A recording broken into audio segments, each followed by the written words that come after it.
Thank you, Chair, and thank you to members of the public, both here and at home, for coming forward and presenting your views.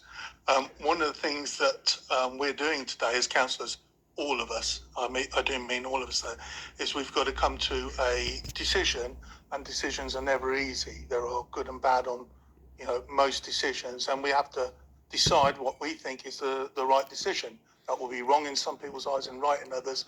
But believe me, that I do believe that everybody here today is putting a lot of time and effort into trying, in their own mind, to come to the right decision. Some of the conflicts here are between the benefits of the scheme and the disadvantages of the scheme. And if it was all benefits, there would be no decision that was necessary. We'd simply go with it, rubber stamp it. It would be clear and easy. And in the benefits of the scheme, I have a clear vision and clearly accept that there is a benefit to the local people. There is no doubt that this is a heavily used road, and the local residents would largely benefit. There are some exceptions to that. We've heard about disabilities, etc. We've heard about businesses, but by and large, some of the residents would benefit. I have no doubt that buses would become more punctual and would gain from this. So on the benefit side, I've come to some positive conclusions. However, I have a basket full of failures in the process, in the actual document in front of us, in the TRO, that seems to be outweighing this. And we're going to go through some of them with you, and hopefully you can understand my reasoning then, and maybe even convince some people to side with me. One of the things I dislike inherently is restrictions on freedom of movement, unless it's proved necessary or as a general benefit.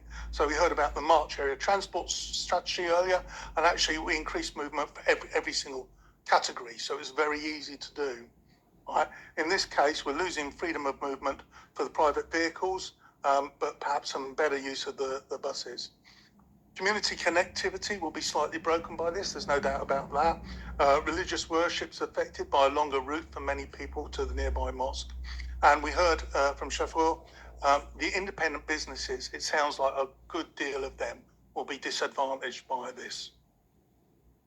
The actual document talks about the reasons for bringing this forward, and two of the government documents, gear change and cycling infrastructure design. And I took time to read those, and whilst they're quoted, this actual proposal is best described as a travesty of interpretation.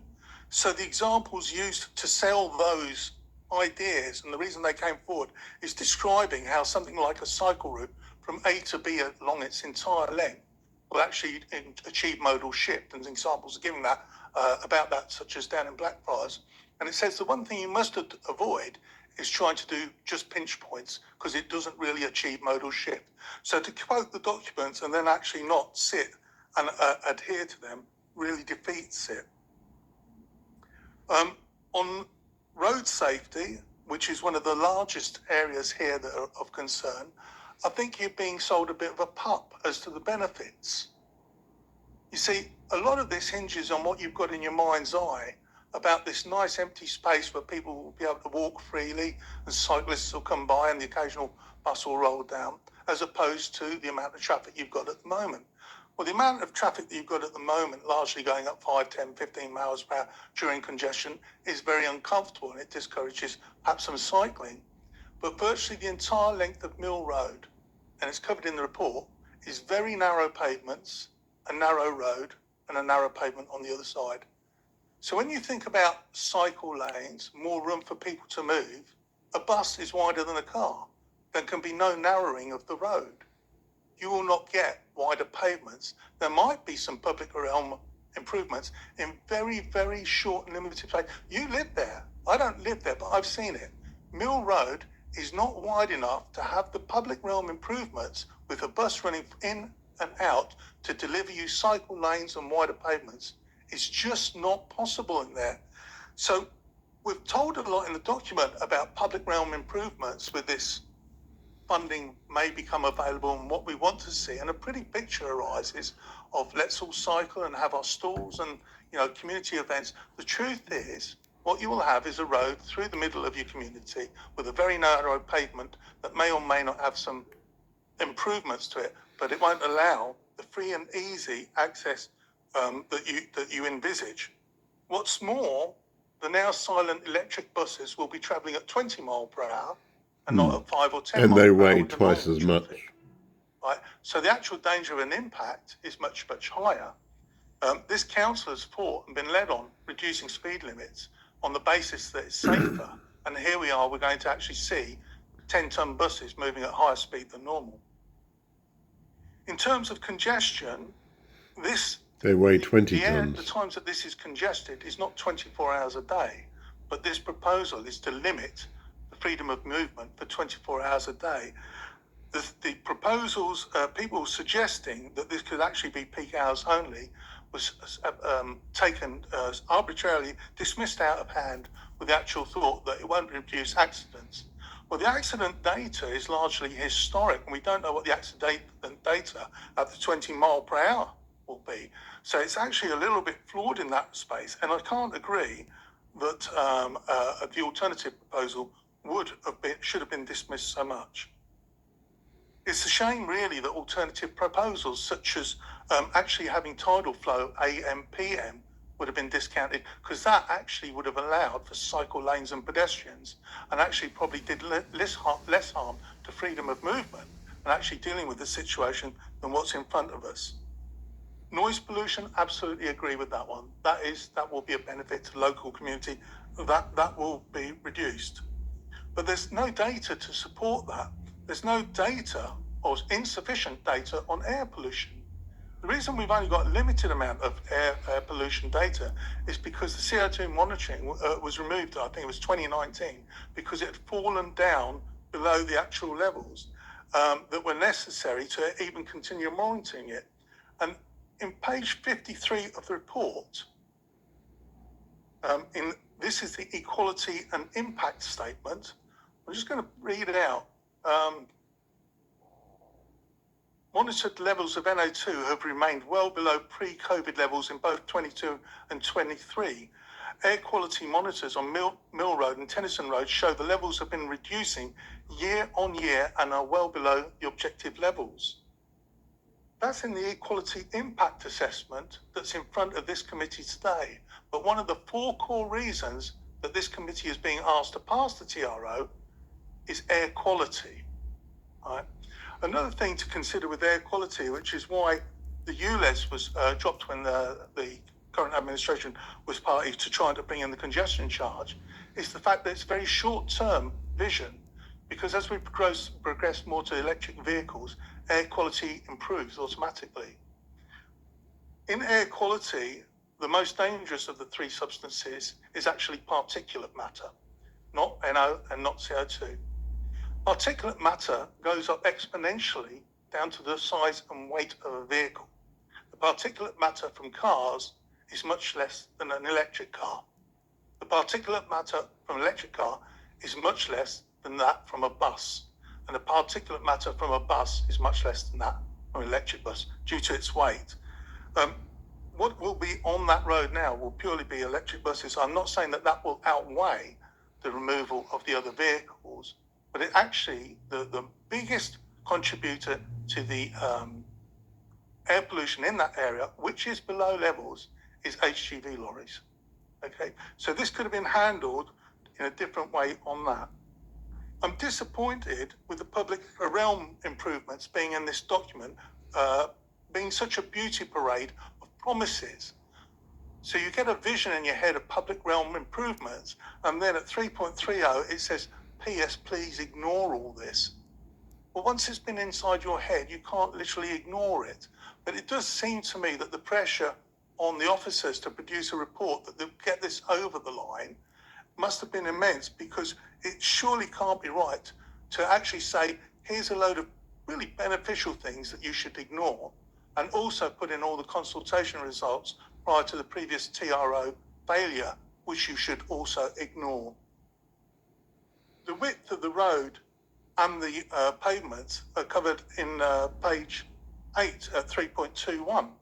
And it's clear, and this is in the officers' report, that they regard the pavements and roads as narrow along the length. I feel that this is data light. And one of the reasons it failed at TRO is data light. So it's data light on the air quality. It's got some numbers against the NO, but not against the others. It has removal. It doesn't have the CO2. It doesn't have the particulate matter. It's also data light on traffic, and I think this is an immense failure. So when we're talking about, so if you take the March Area Transport Strategy we were talking about earlier, and I've been a councillor for a few years, we wanted to put in a zebra crossing. We wanted to put in a zebra crossing in what we knew to be a dangerous area. Before that zebra crossing could go in, the county council paid for and commissioned a survey that ran on for 6 weeks to get the data to know whether it's possible or not, according to traffic flow, to put in a zebra crossing on something that has a fraction of the traffic here. They went to all that time and trouble there, and there's nothing in this report talking about the peak hour traffic, the actual traffic flow, the numbers of cycles, everything that I would have expected on a decision of this magnitude to be here is missing. It's not here. Why did such a small scheme in March be worthy of that in-depth information, and that level of information isn't presented to us today? And I fear for this council, because at TRO, if it comes along again, that is going to be one of the big points it picks up on. The missing data on the air quality, the missing data on the congestion, and the missing data on what's likely to happen nearby. On what's likely to happen nearby, the officer responses bore out what was in the paperwork. So if there is any offset of traffic to the other areas, such as Tennyson Avenue, etc., we will monitor that closely, and then we will see what can be done about it. When pressed, the ideas that what could be done about it is to restrict traffic flow in some way or another from those alternative routes. So congestion in one area displacing to another, creating more and more. People get into their cars for various reasons. They can't all jump onto a bus when one suddenly becomes available. So they get into their cars because they have personal needs or work spans or whatever. They have a need to get in their car. And making it difficult for them, displacing them to one area, and then saying if that one area gets congested, we will introduce traffic calming measures, just keeps making the problem worse and worse. And those were the solutions. What didn't come out of that was the possibility of re-examining whether we could reverse the TRO. From speakers today, I picked up some very interesting things. And first one was Daniel Fulton, which I think opened up the whole debate about disabilities. You know, the TRO, from his point of view, and I agreed with that on who that exempted, is seriously flawed because it simply deals in the 2 badge limit for car users. When we discussed this at great length afterwards, I was amazed to see the dancing on a pinhead that people were trying to do to get us to a point where you can push this through. And you have ended up with a promise that one day we might consider about how we can flexibly do things, and the encouragement for people to use their blue badges perhaps dishonestly and go over the bridge even if they haven't got people in them because the ANPR won't pick that up. That's not really an acceptable way to move forward. I'm also disappointed that motorcyclists are not included. Going back to around 2017, I argued vociferously the motorcyclists should be allowed to use bus lanes all across Cambridge City. And I met with a lot of opposition from the officers and people who knew better because various reasons. Right? I managed to get a pilot project going which showed that there was no hold up of buses. I'd like to know which buses normally overtake a motorbike. There you go, which proved that there wasn't. And now we've gone back to square one. And the reason that motorcyclists are excluded is because we want to have all of our bus gates the same. I agree they should all be the same, but they should all be the same and include motorcyclists, which are great to reduce congestion. And they should be allowed the freedom to get in and out because they're never going to be in anybody's way. If you look at why that's not included, go to the changing places communication that came out from the GCP, their consultation on which they used to introduce the congestion charge, wanted to introduce the congestion charge. And it described the exemption motorcyclists weren't allowed in because they were noisy and they were dangerous. And I'm sorry, but while some motorcyclists may behave like some car drivers and be out of order. Generally speaking, motorcycles actually help reduce congestion, especially as so many of them now are taking food and medicines to people's homes on their electric scooters. 84% of traders from this one study did not support the closure locally. I would have loved to have seen more about that in depth before the meeting, because I think that's an incredibly important point. And very last one from me is the wish list.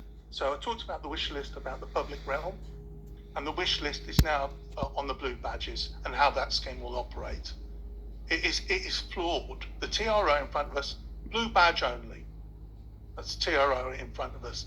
We've heard Philippa Slapper and Anna Bradnam interrogate officers repeatedly, trying to get the position that they wanted this be in so they could pass it. And what you got back was people dancing on a pinhead, promising visions of the future. This TRO isn't ready.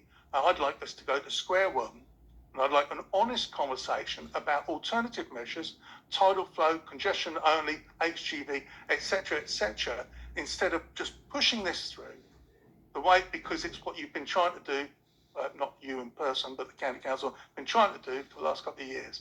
Let's go back and have an honest conversation about what could and should be done, including funding for improving the public realm.